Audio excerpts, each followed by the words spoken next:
Hello friends, आपके अपने YouTube channel MIM news bulletin में आपका हार्दिक स्वागत है। जैसा कि आप सभी को ज्ञात हो गया होगा कि SCET 2023 की जो परीक्षा कॉमर्स विषय के लिए होने वाली है, उसको लेकर आज हमने आपको अपनी प्रीवियस वीडियो में बताया था कि आज से ही आवेदन वगैरह जो है आप लोग शुरू कर सकते हैं।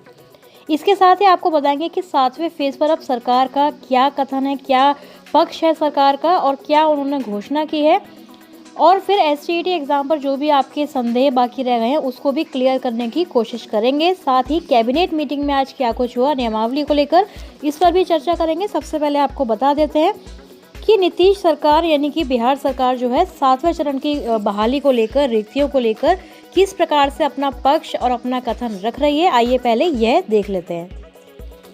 हमारी मॉर्निंग वाली वीडियो में हमने आपको बताया था कि करीब 4.25 लाख शिक्षकों की बहाली 7वें फेज़ के तहत सरकार करेगी, और ये जो 4.25 लाख वाला आंकड़ा है यह बार बार ही बदलता हुआ हमें नज़र आता है। जिस प्रकार से आप देख सकते हैं कि देखिए बिहार सरकार के ये दोनों बैनर्स आपको देखने ज़रूर चाहिए, जिसमें इन्होंने नौकरी और रोज़गार का जो वादा है उसको बताते हुए ये कहा है। उप मुख्यमंत्री तेजस्वी यादव जी का संकल्प इन्होंने बताया और यहाँ पर मेंशन किया कि करीब 4.25 लाख शिक्षकों की बहाली शिक्षा विभाग में होने वाली है। शिक्षा विभाग में शिक्षक व अन्य कर्मियों की करीब यानी कि 4.25 लाख बहालियां जो हैं इस बार की जाएंगी 7 फेज़ के तहत। वहीं दूसरी तरफ यदि आप सरकार का प्रीवियस बैनर यदि देखेंगे तो आप पाएंगे कि इसमें करीब 2.25 लाख करीब जो है शिक्षकों की नियुक्ति की बात की गई है। तो राज्य में 7वें चरण की शिक्षक नियुक्ति के तहत करीब 2.25 लाख से अधिक शिक्षकों की नियुक्ति की जाएगी। ऐसा जो बैनर है पहले हमने देखा था, जिसमें प्रारंभिक विद्यालयों में 1.25 लाख पद, माध्यमिक में केवल 9,360 और उच्च माध्यमिक विद्यालयों में 40,000 पद जो है बताए गए थे। तो यानी कि सरकार पूरी तरह से खुद ही कंफ्यूज हम कह सकते हैं, या फिर अभी सरकार को केवल घोषणा ही करनी है इस बैनर के थ्रू। इसलिए जो आंकड़े हैं वह हर दिन हमें बदलते हुए अखबारों के माध्यम से या फिर सरकार के जो बैनर सामने आते हैं उनके माध्यमों से देखने को मिलते हैं।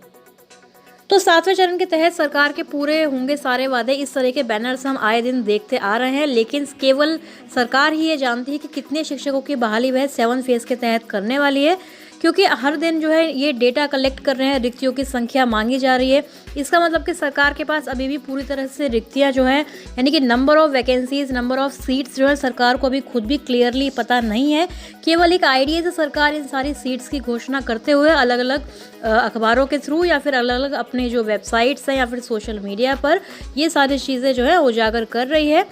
तो इससे हम यही समझ सकते हैं कि सरकार भी केवल घोषणा कर रही है, एग्जैक्ट जो डेटा है वो सरकार के पास भी अभी उपलब्ध नहीं है।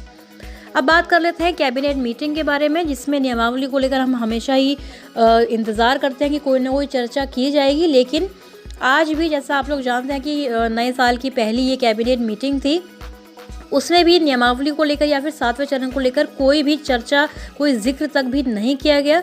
और सुबह ही SCET के नोटिफिकेशन में हमने देखा कि नियमावली 2020 की चर्चा की गई है। तो कहने का मतलब यही है कि शिक्षा मंत्री हमेशा नियमावली को लेकर जब भी उनसे पूछा जाता है 7 फेज़ के बारे में तो वह नियमावली को लेकर बोल देते हैं कि अभी हम नियमावली बना रहे हैं। तो नियमावली कब बनेगी उसके बारे में कोई भी चर्चा किसी भी कैबिनेट मीटिंग में होती हुई नज़र नहीं आ रही है, जिससे काफ़ी ज़्यादा निराशा अभ्यर्थियों के हाथ लगी है।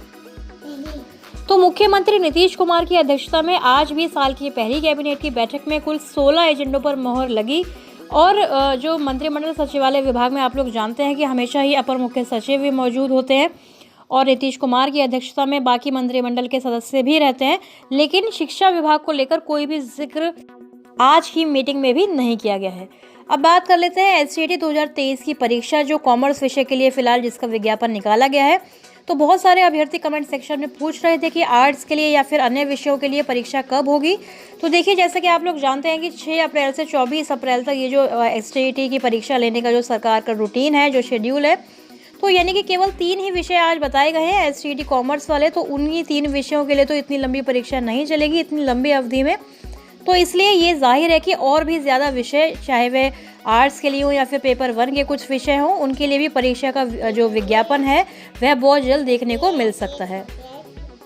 अभी आगे वीडियो में आप देखेंगे कि SCET परीक्षा को यदि आवेदन फॉर्म भरने में आपको कोई परेशानी या कोई भी कन्फ्यूजन है, तो उसके लिए BSEB ने यानी कि बिहार विद्यालय परीक्षा समिति ने सारी चीज़ों को क्लियर करते हुए एक वीडियो जारी की है। तो उससे आपको अंदाज़ा लग जाएगा, आपकी जो कन्फ्यूजन और डाउट्स हैं वह समाप्त हो जाएंगे। तो आगे आप इस वीडियो को देख सकते हैं और हमारे चैनल MIM न्यूज़ बुलेटिन से आप जुड़े रहें। सब्सक्राइब जिन्होंने नहीं किया है जरूर कर लें। पेपर 2 में माध्यमिक शिक्षक पात्रता परीक्षा यानी STT 2022 की घोषणा की गई है। माध्यमिक शिक्षक पात्रता परीक्षा यानी STT 2022 के लिए ऑनलाइन परीक्षा फॉर्म एवं परीक्षा शुल्क समिति की वेबसाइट secondary.biharboardonline.com अथवा biharboardonline.bihar.gov.in के माध्यम से दिनांक 3 जनवरी 2023 से 17 जनवरी 2023 तक भरा जाएगा।